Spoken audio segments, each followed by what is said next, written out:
Before I introduce the speaker, I'd like to, first of all, just say that I know that they'll get what's coming to them, what's due coming to them, but I'd like to say the program committee has done one hell of a job.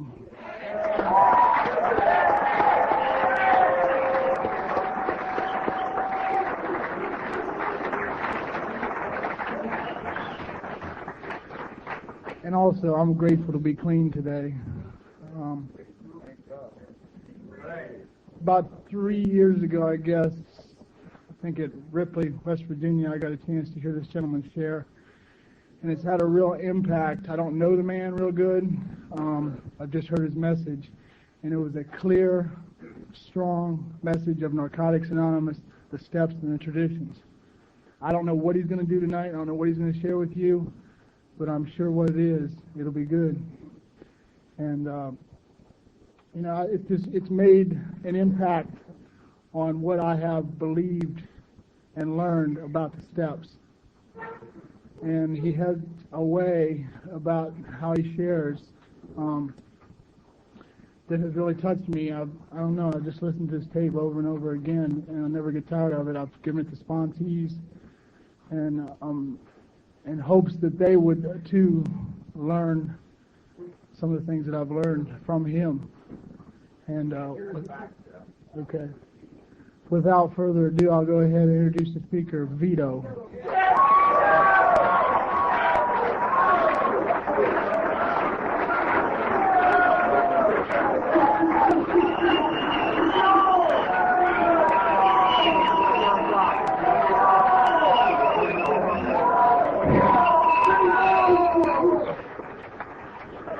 I'm an addict called Vito. Hi, family. I'd like to thank the convention committee for giving me an opportunity to share here tonight. West Virginia has always been a good place for me. First time I've been down here in the lower panhandle, and I like the recovery, that I see. I'm not going to give you a drug-a-log because I stopped sharing my story quite a while ago. I really don't think it's necessary. The drugs that we use are all the same. We all have our own bottom. We have our pain, and I believe Narcotics Anonymous is about recovery and solution to all that, and that's what I want to share about is recovery. And what I have to share is strictly my experience, and everything that I share is not original. Everything that I share I've learned in the rooms and come from you. So there's not going to be an original thought or anything that you're going to hear out of me. It's everything that I've learned from you and my experience of what I've learned from you. And I'm going to start, just to qualify very briefly, I started using in 1944. I'm from New York, and I stopped using in 1960. And that ended in a gutter in a place called Brickchurch Station in New Jersey. And at that time, I was suffering from both infectious and serum hepatitis. I didn't know what was wrong with me except I had turned yellow. I lost consciousness, and I was laying in a gutter, and they rushed me to a hospital. And while I was in that hospital for the first 30 days, they kept me in an isolation ward because I had the infectious hepatitis, which was contagious, and they had to separate me from other people. And during that time, one of the interns that was taking care of me had come up to me, and he told me, he says, Vito, that you have some stash on you, and the man wants to talk to you, and he has to wait for you to get out of isolation. However, I want to offer you something that, you may be interested in. And being an addict, I'm always looking for a softer and easier way, and I listened to his proposition. He said, upstairs we have a place for people that have addiction problems. It's not for people exactly like you, because at that time there was no real rehabs or facilities for drug addicts, but it was what they called an alcoholic ward back then. And he says to me, if you're willing to sign yourself in there, even though it's not suffering from the same type of addiction you have, maybe the man might let you alone. And this was in the middle of February, and offering that to an addict when it's cold outside, I jumped at it. And I went upstairs for a place to hide for the rest of the winter because, you see, I didn't have a problem. I just felt that I abused drugs a little bit too much, but I didn't have a problem. And I didn't like the idea of being stuck with all these people that had problems because I figured they were weak, and they weren't like me. And I really looked down on those people because I believed they had a problem and I didn't. And when I got there, I wasn't very friendly, and I wasn't really interested in what was going on. But two things happened while I was in that facility that changed my life. The first thing that happened to me, I got very friendly with an old man, and I use that word very cautiously because that man is probably the age I am today. But back then, he looked real old. And, I looked at this man like, you ever meet these people, you could sit down, you could rap with them, and they know everything there is about everything, and you're just comfortable with them? And I looked up to him like a father figure or something along those lines. And, I looked up to him, and I just gravitated towards him. The other thing that came in, this fellowship, and it wasn't this fellowship here, another fellowship was bringing meetings in. And, of course, those people had the problem, and I didn't. But what I liked about those people, they would get up there and they would talk, and they handle themselves in a way that I always wished I could have. But I never could because, you see, on the outside I'd be Mr. Cool, and on the inside I felt like a piece of shit all the time. But God forbid you find that out. But I liked the way they handled themselves, and they looked like they really were what they were acting like. But, of course, I didn't have a problem. And one day, this fella that I got very friendly to was being discharged. And back then, in these type places, you had to dress in hospital garb. And he had to go into the back room to get his street clothes. And when he came out, he was dressed as a Skid Row bum. And that sort of shattered me, and that was the first time that I was able to correlate the fact that I wasn't much different than him. When they had brought me in, I had probably lived in the streets about 6 or 7 months. My hair was natted. I had holes in my shoes. I probably hadn't slept in a bed in at least 6 months. And I realized that I was no different than this man. My only difference between me and him was our drug of choice was different. So I began to listen to these people when they brought the message in. And, I began to identify at a level of feelings, and I could relate to a lot what they had to say. And when it was time for me to leave that place, I was still homeless, but these people gave me a meeting list, and they told me that I should go to meetings. And when I got out, I had no place to go but these meetings. But when I showed up, something happened to me that happened to me all my life. They told me I was different. And it brought all these old feelings up because when I went to school, they told me I was different. I was mentally retarded, and I didn't fit in, and they put me in special classes and wore dunce caps. And all my life, I was different. I hung around with older kids, and I was the neighborhood clown because I wanted to fit in, and I always felt different. And I walked into this meeting, and they told me I didn't have the kind of problem they had. I was different. My disease was one that was moral and social, and I didn't belong there, and they asked me to leave, and they physically escorted me out.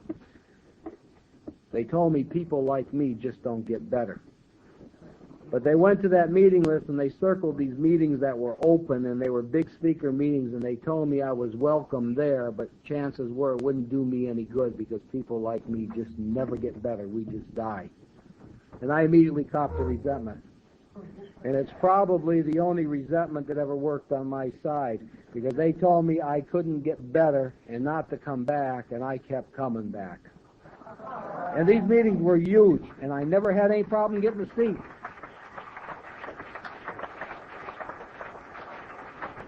I'd walk into a meeting that would be about half this size, and I would sit down and everybody would move away. I guess people believe that you can catch addiction, just in the way. But I stood in those rooms for almost 5 years, and something happened during that period of time. More and more people like me begin to come in. And they say water seeks its own level. We sort of congregated together.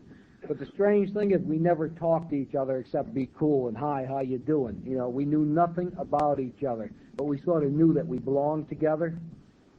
And during that time, I got a nickname that I was called Animal because they told me that drug addicts were nothing more than animals, and after 5 years, I began answering to that name. And one day I was sitting in a meeting in the Vailsburg section of Newark, and somebody tapped me on the shoulder and said, "Hey, Animal, there's a drug meeting in the back room." Now, I had no idea what a drug meeting was, but it certainly felt like something I should look into after sitting there for 5 years and not opening my mouth. So myself and a herd of animals, we went into this back room. I guess we all consider ourselves animals then. And there was a strange sight, but if you lived through the 1960s, a lot of the older people remember the hippies or love children of the 1960s. There was a bunch of people in there, 5 or 6 of them. The guys had real long painted shirts, and the women had the long dresses and all kinds of flowers in their hair. They were the love children of the 60s. And what they were doing, they were going cross country from commune to commune, and these were recovering hippies that were trying to carry a message that they had picked up in their hometown, San Diego, California. And they had stopped over in a commune that was in a place called Morristown, New Jersey, and they hit this meeting in Newark, and they called themselves Narcotics Anonymous. And they were sitting around the table, and there wasn't very many readings back then like we have today. But they opened this meeting up, and they begin to share. And I call that the first day of my life, because for the first time in my life, I found out I was not unique and different. All my life, I thought that there was only one person in this whole world that was like me, and there was something wrong with me, and nobody ever thinks the crazy thoughts that I had, and God forbid if you ever found out my secret, because on the outside, I'm going to look like I got it all put together, I'm cool, but on the inside, I was afraid you're going to find out I was full of shit. And these people begin to share, and I identified with them, and I found out they were sharing what I was thinking. And they allowed us locals to start sharing. And I found out the guys that I was sitting in the room, the ones that were just as cool as me and didn't open their mouth, were no different than me and had the same fears that I had. And we created a bond that day. And we tried to keep some meetings going after these hippies had left, and we weren't able to do it. We had some clean time, but we had no recovery. We had no structure. And we tried keeping the meetings together. And back then there were some laws around that were called Rockefeller laws, that if 2 addicts congregated together, whether you're using or not, you got busted. And we even tried secret meetings in houses, and they just didn't work. But I kept in contact with one of these hippies who had gone back to San Diego, and he asked me to come out and join him. And when I went out to San Diego, I figured I'd have a lot of this Narcotics Anonymous, because I really identified, and there was only 2 meetings in the city of San Diego at that time. But the people who went to those meetings stuck together like glue. And they had to go to other places for their recovery. But after that, they would go to restaurants and diners, and they would talk Narcotics Anonymous. And I finally asked this one man to sponsor me, who was one of those hippies, because I had been in a program of recovery for over 5 years, and I had not worked any steps, and I had not had a sponsor, and I had a do-it-yourself type program, which strictly meant stay clean, because those people told me I couldn't stay clean. The first thing this man has said to me, he says, "Vito, where are you with the steps?" I said, "I work them all. I hear them read at meetings all the time." And he just looked at me with that dumb look, and he said, "Wrong." And that's when he told me that my disease was right between my ears. You know, because he said to me, he said, "Vito, what's the first step?" And I said, "I'm powerless over drugs, and my life had become unmanageable." And he looked at me and he said, "Wrong, show me the word drugs." And I picked up a piece of paper, and I read, "We're powerless over our addiction, and our life had become unmanageable." And he says, "Where's the word drugs?" I said, "Addiction, drugs, same thing." He just laughed at me. He says, "That funny little thing between your ears is what addiction's all about. The disease of attitudes, of personality, a negative outlook on life."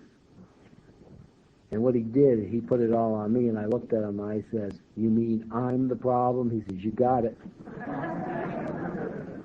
What he did, he closed my back door, because, you know, as an addict, I always wanted the back door. But it began to make sense, you see, because I had over 5 years of abstinence, but I was no better than the day I walked in. I still waited for people to relapse so I could roll them. I mean, that's being pretty sick.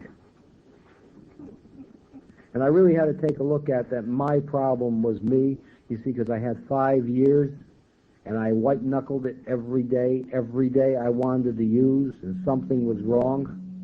And I really had to take a look at that. And I did admit that I was the problem. And that's when he told me, he says, "Vito, stop putting all kinds of labels on you." Because back then, I used to be a cross-addicted, drug addict, alcoholic, dope fiend junkie. I figured the more labels I had, the badder I was. And that's when he told me, keep it simple. Identify as an addict only, because it covers everything.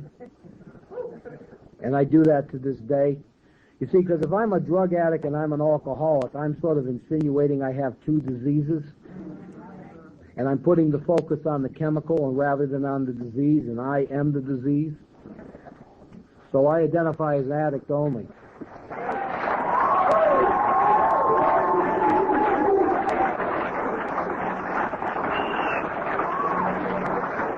Then he moved me on to the second step, and I thought this was the step where you get down on your knees and pray or something like that, and I had a problem with that because I was an agnostic, and I said, whoa, I'm not into this God stuff. He looked at me and he said, show me the word God in the second step. I looked at it and I said, we came to believe that the power greater than ourselves would restore us to sanity. I said, power greater than ourselves? He said, that's not God, dummy. You don't meet him till the third step. This guy was blowing my mind. Every time I had a back door, he kept shutting them behind me. What he told me, he said, in my addiction, chemicals were a power greater than myself. It had complete control and power over me.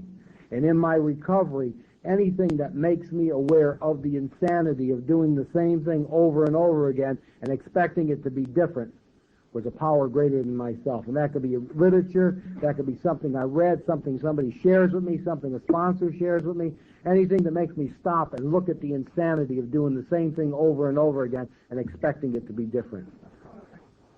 And he told me, even if the word said God and that God don't open the skies and send herds of angels down, he works through people, places, and things, so I would find that power greater than myself through people, places, and things.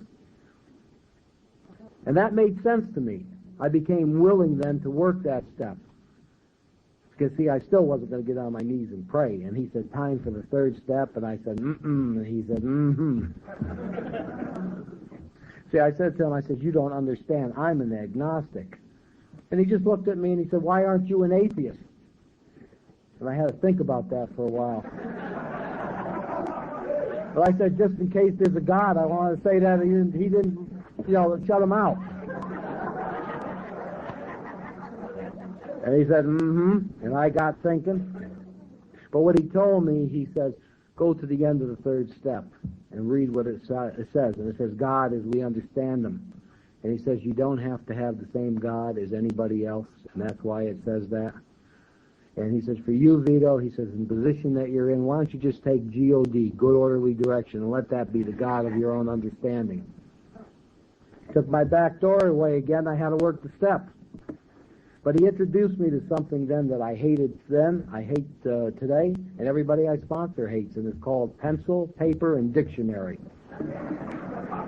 That's when he put me in school. He told me to get a good dictionary and look up the word decision, life, and will. And I was amazed how much of the English language that I didn't know. I looked up the word decision. There was a couple, different definitions in there, and one of them was a point of action, a place to start, and that sort of made sense with the step. But where I really got my education is when I looked up the word life, and there was 2 or 3 definitions. One was to breathe, one was to be alive, and the third one seemed to fit, things that occur in a lifetime. Then when I looked up the word will, one of the definition was reaction to things that happen to you. The step now began to make sense.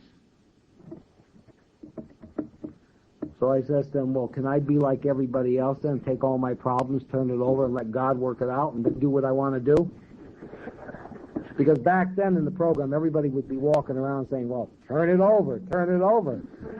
I thought it was a good idea. I go out and create shit and turn it over. And he told me I had to learn how to read because it said turn it over to the care of, and that made a big difference. It's like you got a couple kids and you're going out on Saturday night. You turn the kids over to the care of God. To the care of the babysitter. You don't turn them over to the babysitter. You come back in the evening and take your kids back. And what I was to do was to take my life and my will and turn it over to the care of God as I understood them. And about that same time, he was in the whole thing about, Vito, don't you think it's about time you got to work and you got a job, stop hustling 9-ball and robbing people? You're supposed to be about steps. And I was working the third step, so I had the answer for him. When it's God's will for me to get a job, he'll give me a sign. So he had to close that back door. He says, Vito, he said, God's will for you today, tomorrow, and 100 years from now is to be as mature and responsible as you can from where you are in your recovery, and the results will be as mature and responsible as they possibly can from where you are in your recovery. I said, huh? He said, get a job. Well, I was starting to get better. The obsession to use was leaving, and I did not want to pick up at that time. And I went and I got a job. And I didn't like what I was doing. I was washing dishes for a living, and it was better getting a welfare check. But I did want to get better, and I started to take direction.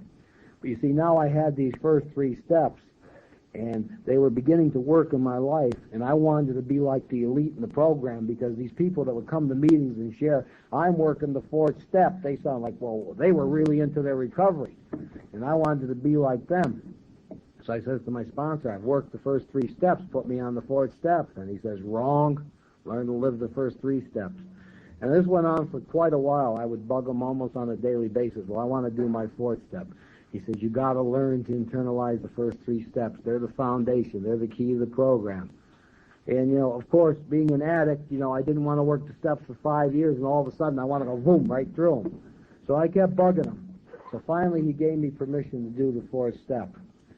24 hours later, I was done with it. He just looked at me, shook his head. He said, there's a Catholic church down around the corner if you want to go to confession. So what we want, Vito, he said, we want your history. We want the things that you had put into it. He said, but what I want you to do is to go back and write about that history, how you felt when you were creating that history, and how you feel about that history today. And what that will do is tell me where you were and where you are today, so I'll know during the 5th step where you have to go. And I went back, and I took that history, and I wrote to the best of my ability how I felt when that history was occurring, what my attitudes were, what my feelings were, why I did it. And then I wrote how I felt about those actions today. And it did give me a good chance to get to know myself. Because, you see, I could think back over the past and everything, but all I was doing was glancing over it. When I had to sit down and get into my feelings, how I felt and why I did those things and how I felt about them today, I got a pretty good idea of who I was today.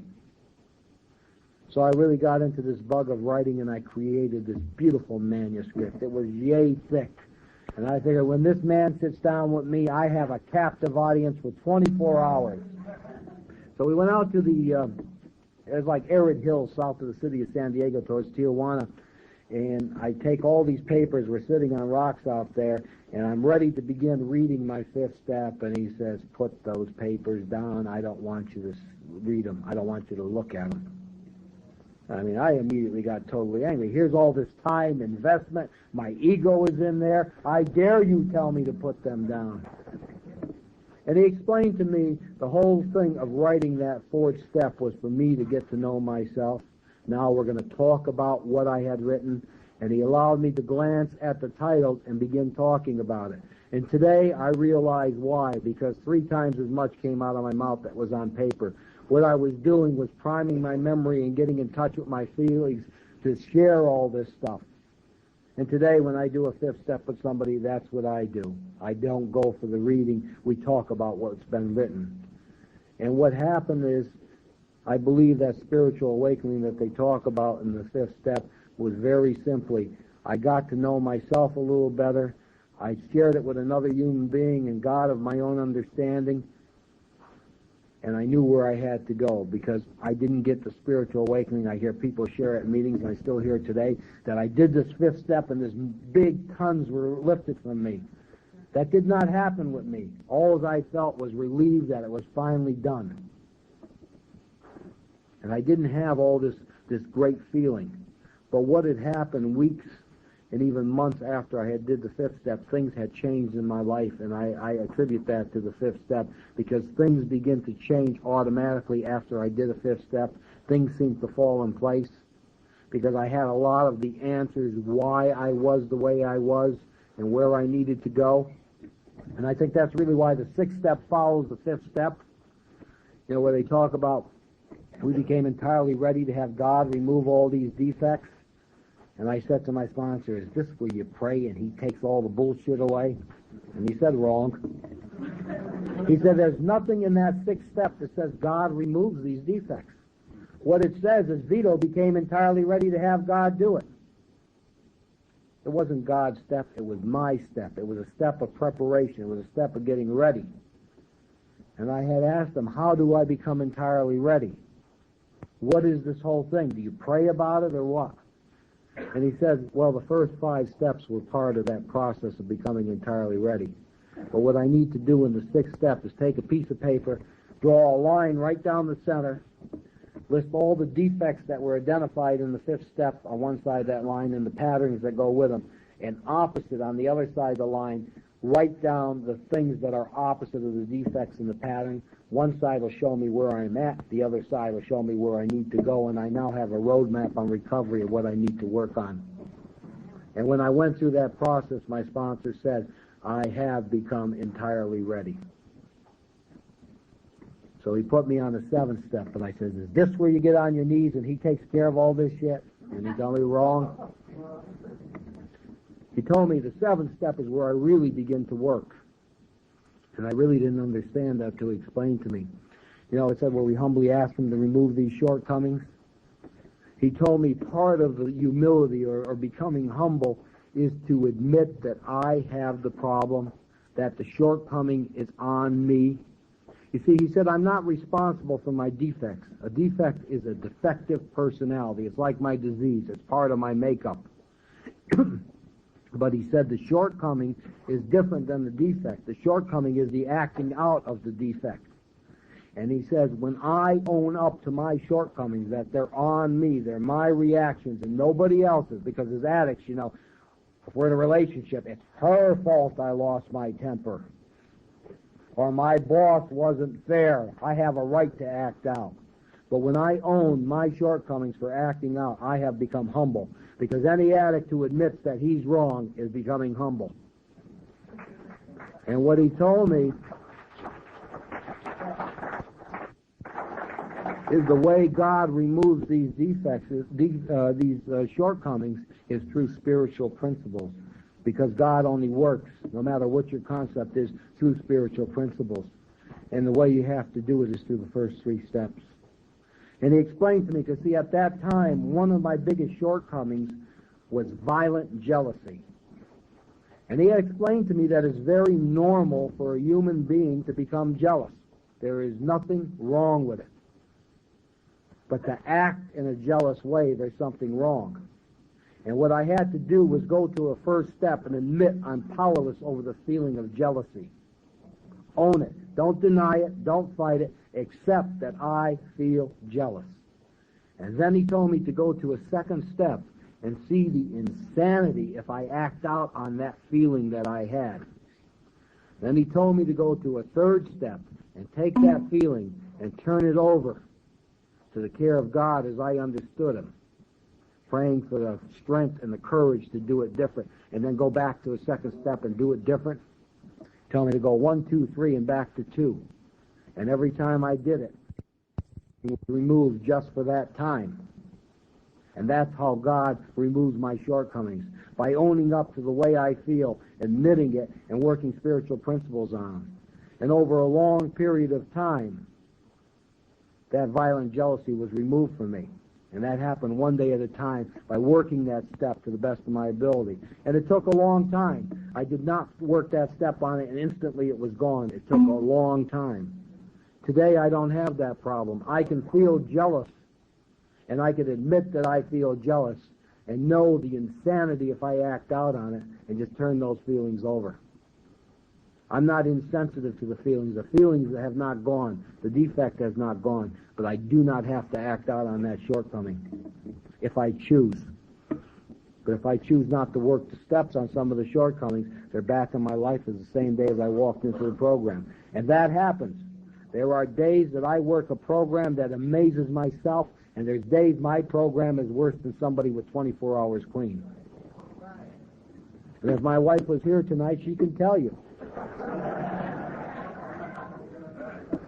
She shared at a convention last week in Utah. She was a spiritual speaker, and she explained how Vito goes into his pouting room when he's angry and closes the door. And that's what I do. If I don't work the steps, I get into my shit, and I go in my little pouting room, as I call it, and I close the door, and, I stay in there till I get out of my shit. Because if I don't, I'm going to act out on it, because I'm not ready to let it go, and that's on me. The thing is, if I decided to work the steps on it, it'd be gone. But being an addict, sometimes I'm comfortable with my own pain. But if I keep coming back here, maybe some days a lot more of those shortcomings will disappear. But I realize that this is a lifetime program, and we don't get cured from it. I just try to strive for progress.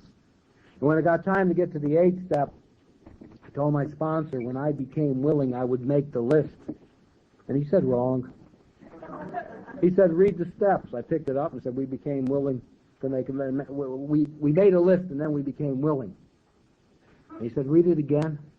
I said, we made a list and then we became willing. He said, so make the list, then become willing. So I was accustomed to direction then, so I made the list and came back. I said, I'm still not willing. He says, yes, you are. You wouldn't have made the list.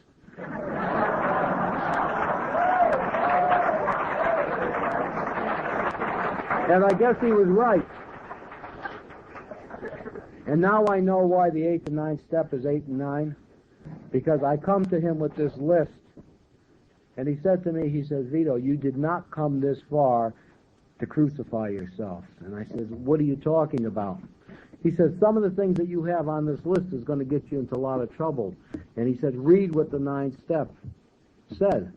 He said, we made direct amends to all that we had injured or harmed. We made direct amends to all those we had harmed, except when to do so would injure them or others. And he says, you're part of others, dummy. He said, when you make these amends, if it's going to injure another human being, it's not wise to make that thing, because part of recovery is not to hurt other people. And if you're going to hurt yourself, that isn't wise either. And he went over that list with me one by one. And I understand why we do a 9th step with somebody more experienced, because there was amends that I was told not to make, because I couldn't determine that it would hurt somebody. I figured that I would go to these people and I would tell them what I did to them, and they would just love me to death for being so honest. And he went over that list and he says, these people don't know anything about what you did to them, and it wouldn't be wise, because all you would be doing is hurting them. And we went over all these things. And then I had on my list a category that said all those faceless people. The people like ships passing in the dark, the people in the alleys, the people you never see again or never really knew. And he told me I just couldn't turn my back on them. Amends needed to be made. But he told me the way I make those amends is through my higher power. And if my higher power felt that I needed to make direct amends, he would put them in my life. And that has happened. People have come back into my life as much as 17 years later. And I didn't know who these people were, but I recognized what it was, and they recognized who I was. And I realized why it was kept out of my life that long, because at that point in my recovery, I could not handle making amends to them. I wasn't in that spot, and maybe they weren't in that spot. They may have killed me. But when my higher power felt that they were ready, they appeared, because I didn't know even their names or who they were or where they would be. But I know when they pop back up in my life, it was the time. And it worked out well. And that's happened to me a few times. And I believe today we do step 9 at number 9, and the steps are done originally in a formal manner in that order, because there's a reason for it. And when we got time to do the 10th step, where we said we continue to take personal inventory, except when we're wrong, promptly admitted, or something along those lines, I figured I had this one made, because I could say thank you and I'm sorry just like that. And my sponsor looked at me and he says, Vito, you suffer from sorryitis.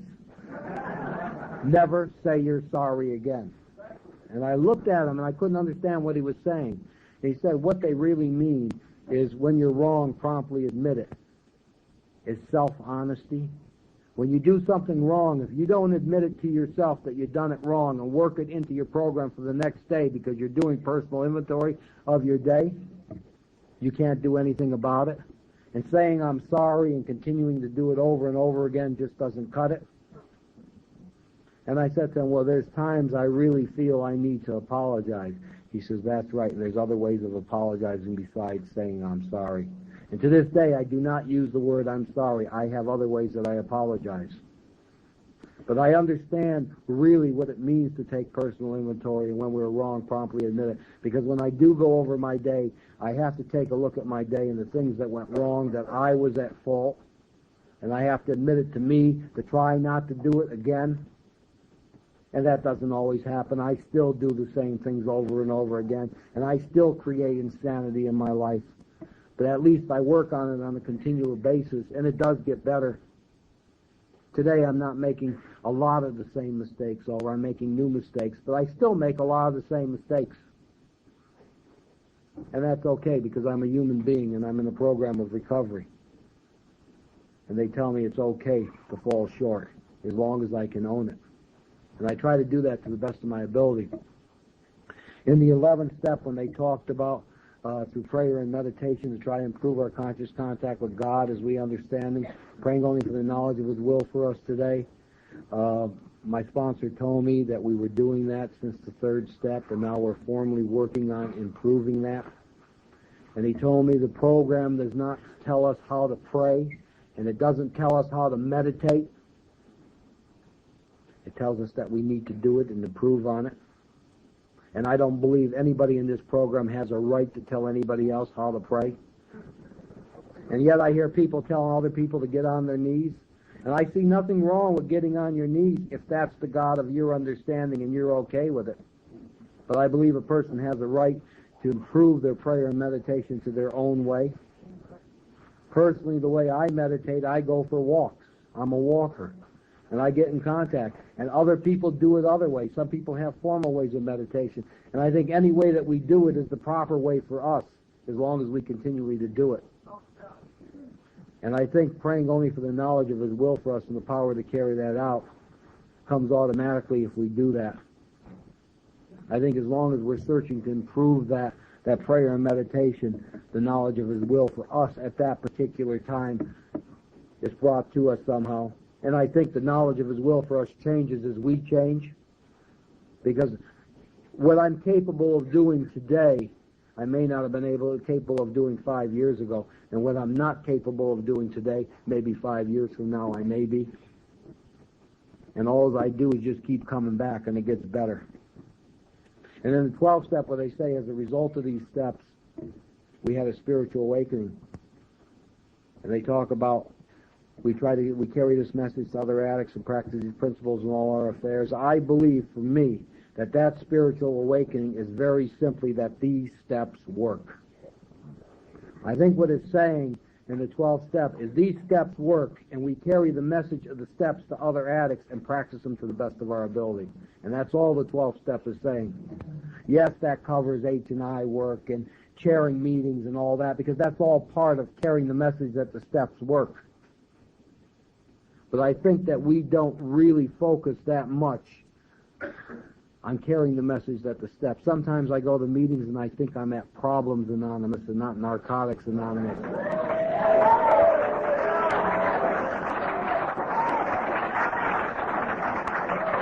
And I think all of our literature tells us in plain English that all we do at meetings is carry the message of recovery through the 12 steps of Narcotics Anonymous. We carry the solution. Yes, it's okay to come to a meeting and share where you're at, what problems that you're at, but we should also share what we're doing about it. But yet I've seen when we come to a meeting, somebody shares a problem, and 10,000 people want to tell them how to cure it. We have 25 tin gods. And I don't believe we're a rehab. I don't believe we give feedback at Narcotics Anonymous meetings. I believe we just share our personal experience, strength, and hope.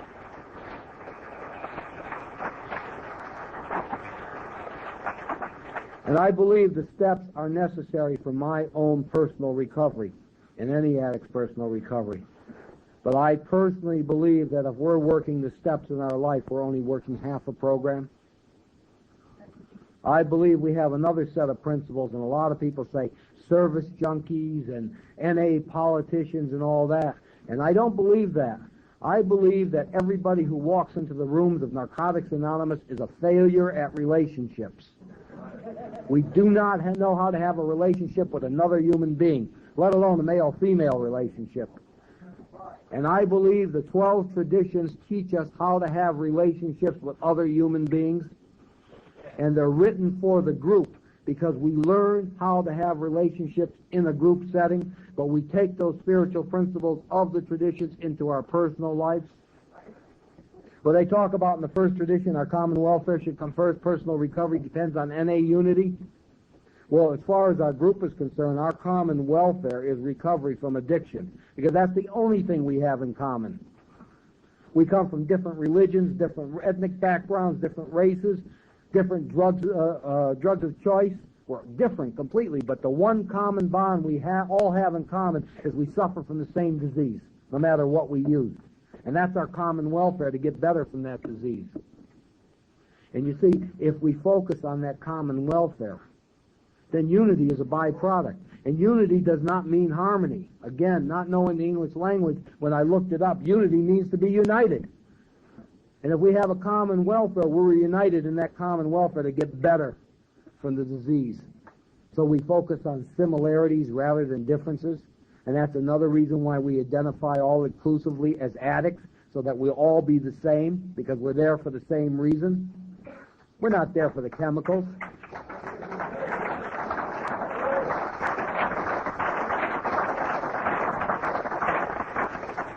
And if we take that same spiritual principle that we learn in the group setting, what the common welfare is for everybody in that group, and just think if we took that common welfare and we brought it home into our families, and we asked what our common welfare is in our family unit, so that we have that unity.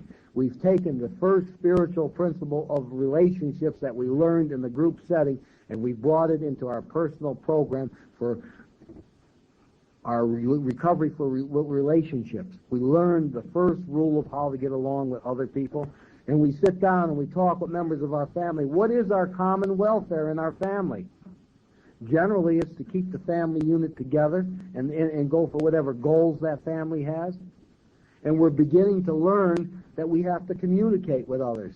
And if we take that same principle on our job, we'll find the common welfare among all the workers. And so it's no longer them and us. And we learned it in the group. And then the second tradition in the group setting, we learned there's but one ultimate authority, a loving God, as he may express himself in our group conscience. Our leaders are but trusted servants. And that tells us what the ultimate authority is in our groups in Narcotics Anonymous. It's group conscience as is expressed, not group will. And I think the basic text clears that up, that there's a difference between group will or group opinion and group conscience. Group conscience is anything that the majority of the group decides on that's within the 12 traditions. And group opinion or group will is what the majority of the group wants when it's violating traditions. And there's a big difference. And God does not express the ultimate authority in group will. He does in group conscience. And it tells us that we do have leaders in Narcotics Anonymous. It says our leaders are. But it also explains what they are. Trusted servants. Trusted to carry that ultimate authority, group conscience. They do not govern. Look up the word govern in the dictionary, to make decisions for others. Our leaders are trusted to carry the ultimate authority, group conscience. They do not make decisions for us. And yet I hear in groups they'll tell the GSR, we'll give you a vote of confidence. You're allowing him to govern. And then everybody bitches when things go wrong. He did it. We have a responsibility to have our trusted servants carry the ultimate authority, group conscience. And if we take that same principle and bring it into our families, most male addicts, when they get into a relationship with a woman, is the man is the master, the ego, the macho, and all that. And to make relationships not work. And if we take that second tradition and we look about group conscience in our families, where we sit down with our spouses and we have a conscience on what you think, and if the children are old enough to reason that they're included in the group conscience, we have a loving God express an ultimate authority in our families. And the so-called head of the family is nothing more than the trusted servant to carry out the wishes of the entire family. And we've learned the second principle in relationships through the group. You see, if we only work the steps, we're only working on us. If we learn to get involved in the groups, but yeah, I don't want to belong to go to those business meetings. They do nothing but argue. Well, I got news for you. We go home and argue, and we go on the job and argue. We better learn how to do it in a constructive way. And we learn it through the traditions. They're guidelines. And they tell us in the third tradition, the only requirement for membership is desire to stop using. A few years ago, it used to say an honest desire. Thank God we changed it, because who the hell are we to judge what's honest? He's not really honest. He can't be a member here. Just a desire to stop using. That means that we're all equal. Nobody's greater or lesser. You know, when you come right down to it, a person who is still relapsing and actively using can be a member of this fellowship if they have a desire to stop using and keep coming back. What the hell else would they be in the rooms for if they didn't have the desire?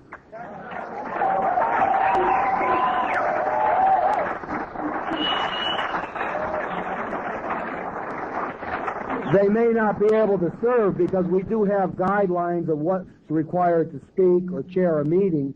They could be exempt from them because they don't have the clean time requirements. But they certainly can be a member if they have a desire to stop using and they keep coming back.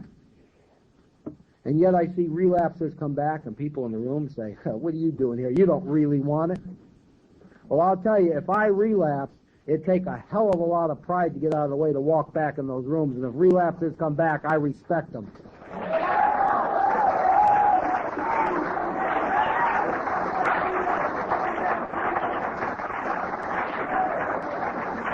As a matter of fact, if you look around the rooms with people with long-term clean time, many of those people were relapsers when they first came in. And then when they put it together,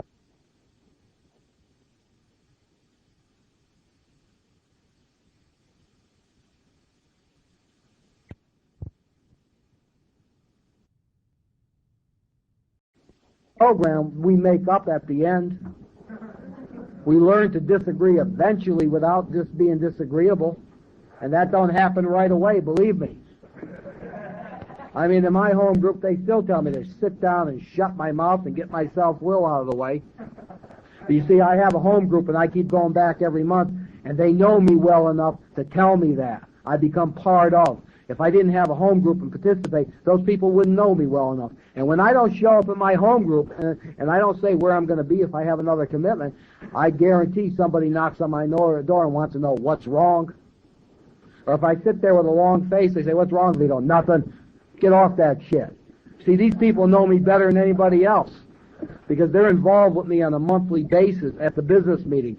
They know my good points and they know my bad points. And I really believe that if you don't have a home group, you're not a member of Narcotics Anonymous, you're a visitor.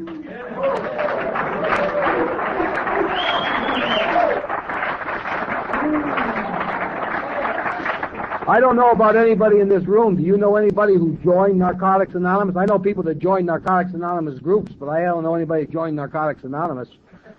So you come in and you say, well, I'm a member of Narcotics. A member of what? See, yes, the decision rests with the individual. You're a member when you say you are, but that means walking up to a group secretary and saying, I want to become part of this group and be what you're all about. The decision rests on the individual. We don't turn anybody away. They disqualify themselves. Say, I go to NA meetings, I'm a member. Well, what did you join? If you don't have a home group, you're a visitor. Where do you cast your vote in Narcotics Anonymous? Where do you become part of? And again, when we become part of a group, we're learning how to have a relationship. We're becoming part of, even if things happen that we don't like. We learn how to surrender, and it enhances our steps. And then we get into the fourth tradition, where it says each group is autonomous except in matters affecting other groups or NA as a whole. And how many times do we hear that, dope fiend? Each group is autonomous, we'll do what the hell we want. Forget about the rest, except when to do so would affect other groups or NA as a whole. And that very simply means that if you're breaking the traditions, you're affecting other groups in the area or NA as a whole. In the basic text, it says when that happens for that second, that minute, that group ceases to be an NA group. Yes, a group is autonomous. It can do anything it wants within the 12 traditions, as long as it doesn't affect adversely NA as a whole or the other groups. It can have the kind of formats it wants, the kind of readings it wants. It's autonomous in that area, but it's not autonomous to do anything it wants. It could do anything it wants within the 12 traditions. And isn't that true if we take that spiritual principle home? Each member of the family is an autonomous person. We're individuals, and we could do anything we want within the family unit, except when to do so would affect any of the other members of the family. And where did we learn that? By participating in a home group. And when we go to work, we're individuals. We're autonomous at work, except when to do so would affect any other member of that job. And we're learning how to get along with other people, and we're getting better in spite of ourselves, providing we have a home group and we participate in these traditions. And we take them serious. So that's for NA politicians, service junkies. It's for individuals. Yes, they're written for the group so that addicts can learn those principles in the groups and take them home. And it tells us in the 5th tradition, our primary purpose is to carry the message to the addict that still suffers. And everybody in this room tonight is an addict that still suffers, because we all suffer to different degrees. And our primary purpose as a home group member for the group is to make sure that that group has an atmosphere of recovery, not an atmosphere of problems, an atmosphere of recovery so that we can all get better together, that we have the meeting organized into the fact that there is a topic, if it's a topic meeting, not the leader of the meeting coming up and say, well, I haven't picked a topic for tonight, I only had a week to think about it. Anybody know what we're going to talk about? And spend 10 minutes on that. It's up to the group to make sure who's ever chairing the meeting has a speaker or the topic, and to keep that atmosphere in recovery so we can get there and do what we're doing, getting better. And then we do the same thing in our families. What's our primary purpose in our families? Whatever our goals are. We learn that. The same thing in our jobs. And the 6th tradition tells us how not to divert from the 5th tradition, how not to divert from our primary purpose. And they talk about through endorsements and through money, property, and prestige. And what is an endorsement? The basic text says there's 2 types, direct and implied. A direct endorsement, we know what that is. Have the traditions and the steps of another fellowship hanging on the wall while our meeting's going on.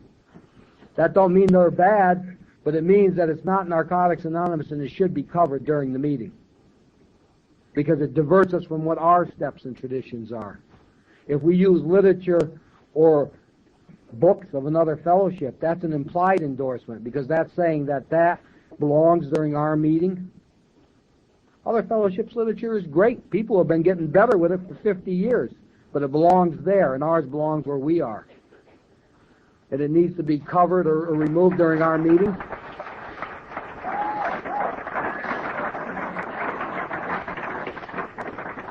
And it talks about, second from the last paragraph in the text, that we need not have speakers from other fellowships. And that's misunderstood. That does not mean if a person goes to 2 fellowships, they cannot speak in Narcotics Anonymous. What it simply means, if they speak in Narcotics Anonymous, they speak of their recovery through Narcotics Anonymous only. Because if they speak about their other recovery, what they're doing is giving an implied endorsement. Not that that's bad, but it doesn't belong here, and our message doesn't belong there. Because, as I said, people have recovered other places for over 50 years, and they have a good message. And if a person needs that message, they need to go there. And when I come here, I need to hear this message because I recover here in Narcotics Anonymous. And the traditions are there to guarantee not to divert from the 5th tradition. It has nothing to do with NAPD, which I hear people talking about. There are some addicts who can't go anyplace else to get better. They're only comfortable in Narcotics Anonymous, and I happen to be one of those addicts. But also, when in the business I'm in, there's times I travel, and I can't find an NA meeting, and I have to go somewhere else, and I respect their traditions and identify the way they do and use their language, because I'm going to be part of. Recovery tells me to respect guidelines. When I speak, I only use the language that is found in Narcotics Anonymous literature because I believe using another fellowship's language is an implied endorsement. And I'll tell you how that came about, because I was one of the hold-offs. I was around before the basic text, And I grew up with the language of another fellowship, and I used the word sober and sobriety all the time. And when the NA language came out, I did not want to change. And I could not see why, because I said I got better under the old way. Why should I have to change? It wasn't that important. And one day a newcomer came up to me after an NA meeting, and he says, Vito, let's go over to the other fellowship. And I looked at him. I said, I don't go anyplace else but Narcotics Anonymous. And he looked at me and he says, Vito, you talk their talk. They must have the real deal. And I understand what they meant by implied endorsement, and I stopped using the language of another fellowship from that day on.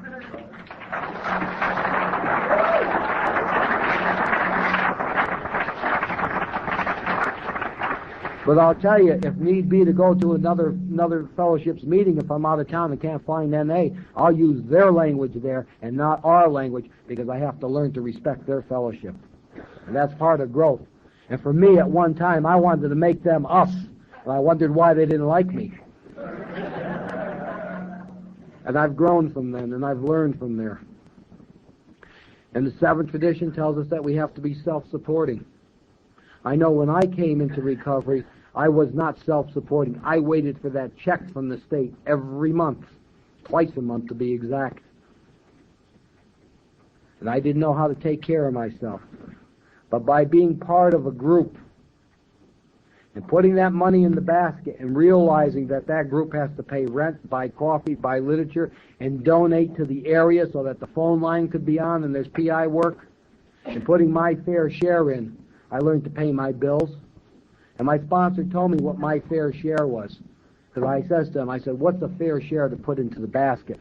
Because I used to throw a quarter in and spend $4 in the diner after the meeting. And he looked at me one day and he said, what's your life worth? And I started putting the money in the basket and buying coffee afterwards. And I learned what my priorities were. I have to pay for my recovery.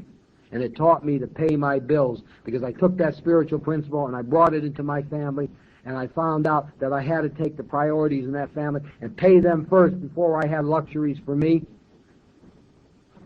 The kids had to eat, they had to have clothing, the bills had to be paid, the rent had to be paid.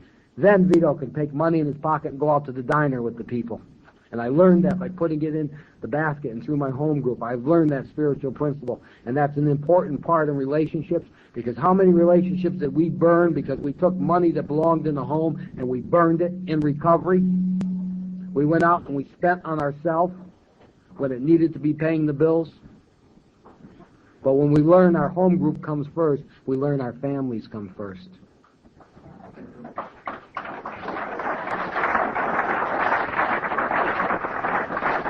And in our 8th tradition, it talks about that we have no professionals in there. You know, but our service centers may employ special workers.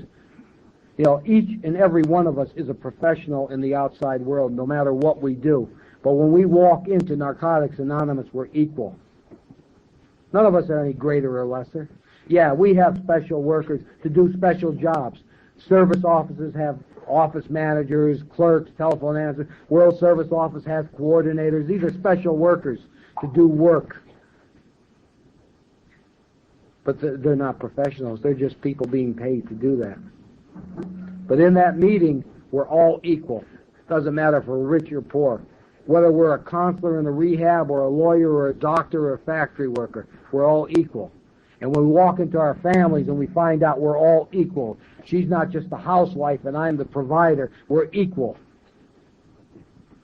We learn a very important part of relationships. And if two people are working in the family, then we learn that we have to be equal there. We both have to share into whatever the duties of the house is. It's not one person's job, it's all of our jobs.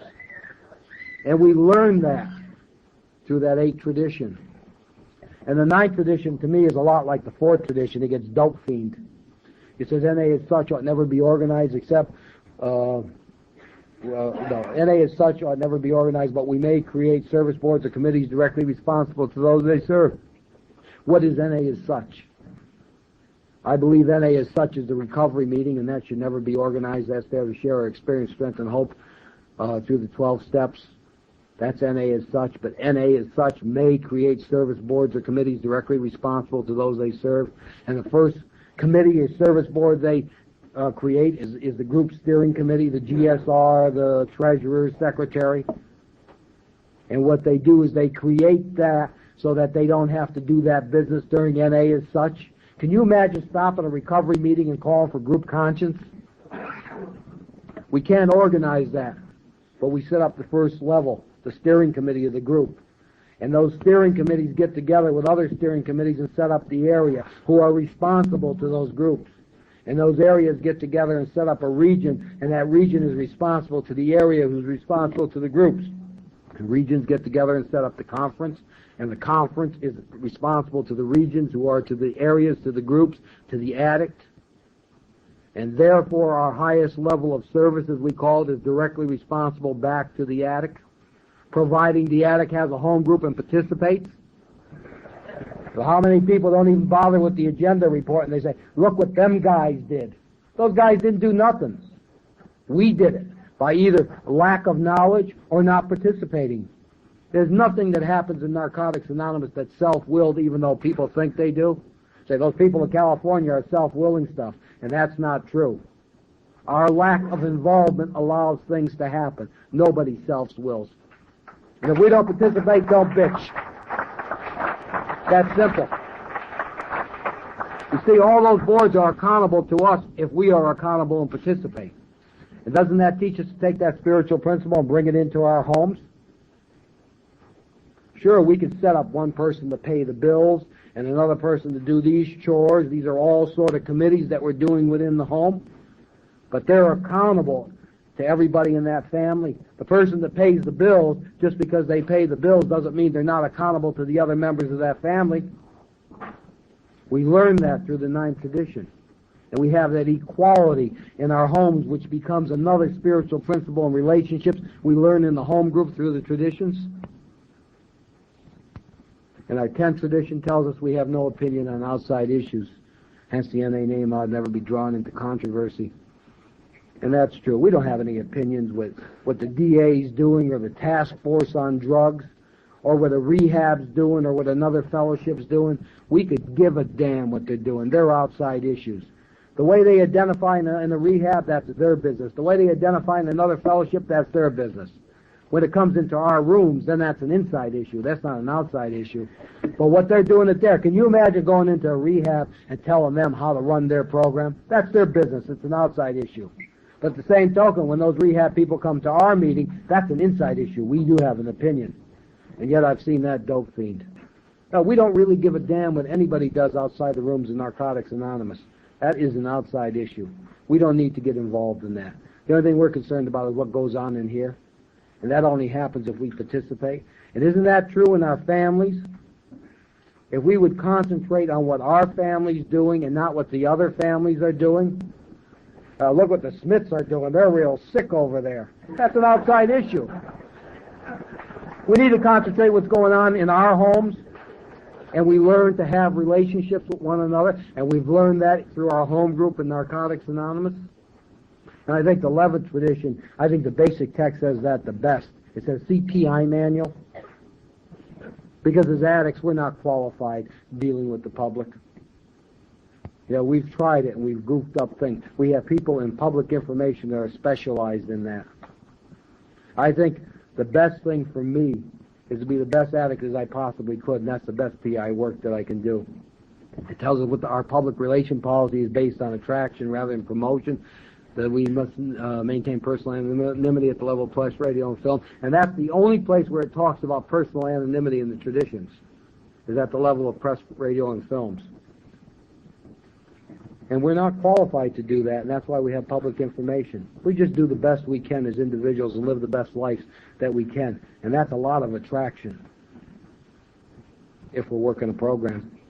And I think the 12th tradition is like the 12th step. It sums everything up that we've talked about. It says anonymity is the spiritual foundation of all of our traditions, ever reminding us to place principles before personalities. Well, when they talk about anonymity being the spiritual foundation, that happened in the first tradition. You see, when we focused on our common welfare, getting better from the disease of addiction, we just created anonymity. We're all the same. And when it says that's the spiritual foundation of all of our principles, well, what does Webster say that anonymity is? state of bearing no name. So that simply means that when a person walks into a meeting, they're not male, they're not female, they're not white, black, or red, they're not rich, they're not poor, they're just addict. You see, if a good-looking girl walks into the meeting and we look at her like she's a piece of meat to hit on, we just violated her anonymity. She's not an addict.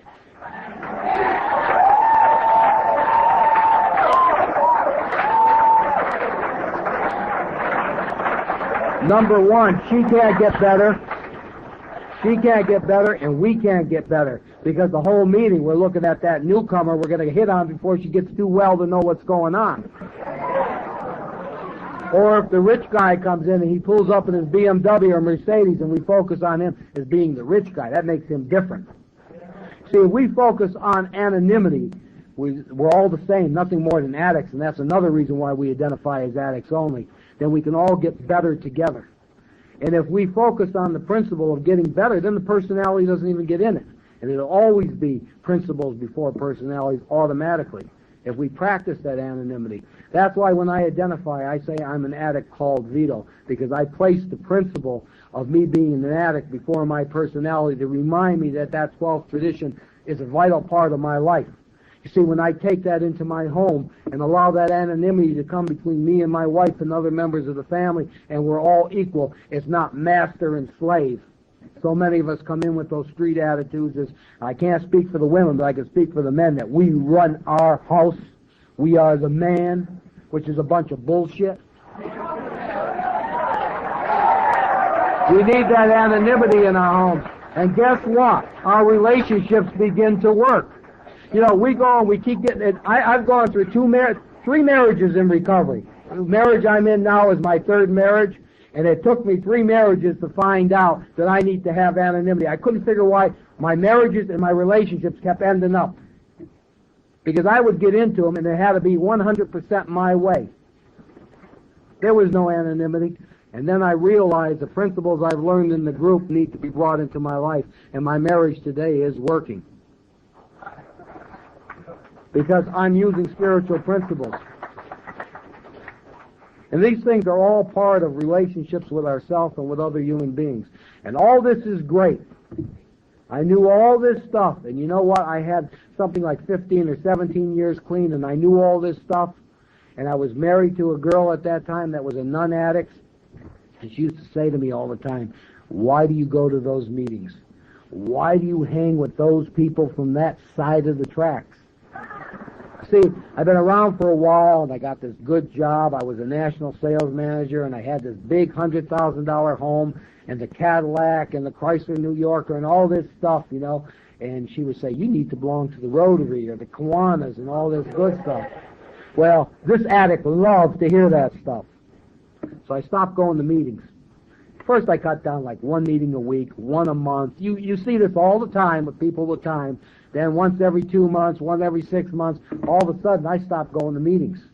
I didn't go to a meeting for 6 years. I stayed clean. I didn't know something was happening, but something happened. The same thing when I was a newcomer. My feelings were froze. I began to stuff. And then one day a major crisis happened in my life. See, I figured I graduated from the 12-step academy and I could handle anything. But I had a problem with one of my daughters, and I couldn't handle it.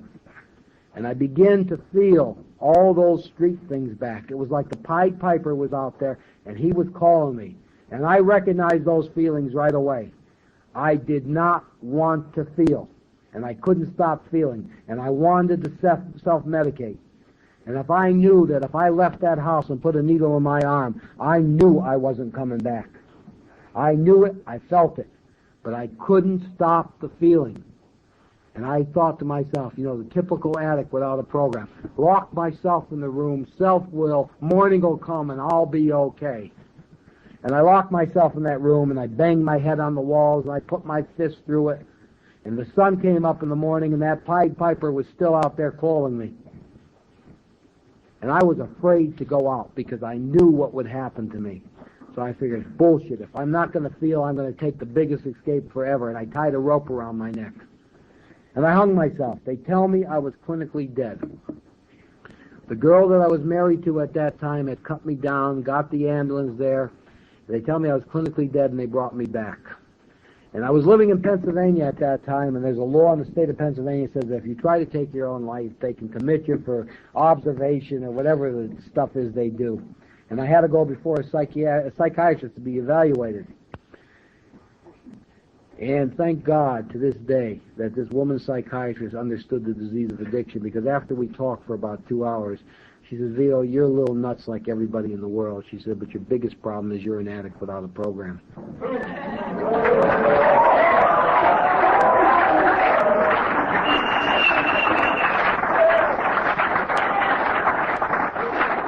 And she told me that she wouldn't commit me providing that I would promise to get myself to a meeting.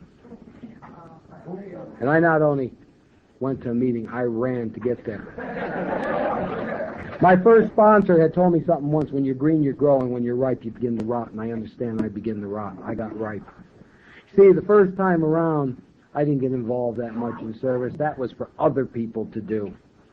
I didn't give nothing away I took. I was what I call an NA thief, and we have plenty of them around. They come and take and take and take, and then they don't give anything back and they disappear.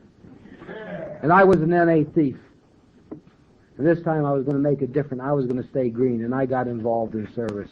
I got involved with the home group that I have today, and I've had the same home group since 1978. I got involved in my area. I'm involved in my region, because I need to do that. I go to 4 meetings a week, and people have said to me, Vito, with the amount of time that you have, why do you go to 4 meetings a week? I think you're hiding in meetings. And I look them right in the eye, and I say, I go to meetings because I want to learn how to live on life's terms.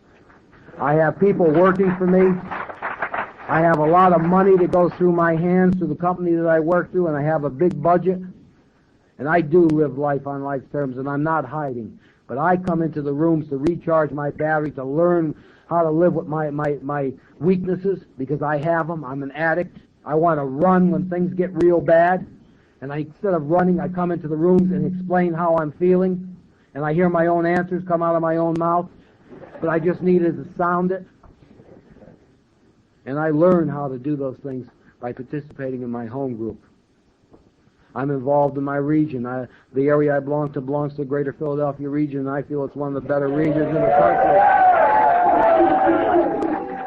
Because we practice traditions there. We learn to disagree without being disagreeable. We argue, we fight, we throw things. Thank you. But we hug, and we get things done. In our area, I feel the same way. There's a lot of times, most of the meetings in the area I belong to, I started, because when I moved to that town, there was only one meeting, my home group, and I'm like every other addict. I didn't want to give up control. I wanted to be a member of every home group in there, and we only have one home group. And they learned to tell me to get the hell out of their business meetings. I don't belong there. And we have an ASR that keeps me on my toes, because he calls me on my shit all the time. But you see, that's the stuff that keeps me green. And that's the stuff that keeps me getting better. See, when I used to think I was getting better, I was getting sicker. Today I realize that I'm sick forever. But it can be arrested, and I can get better on a daily basis if I keep coming back, because you people are the reason I get better. Thanks for letting me share. I love you.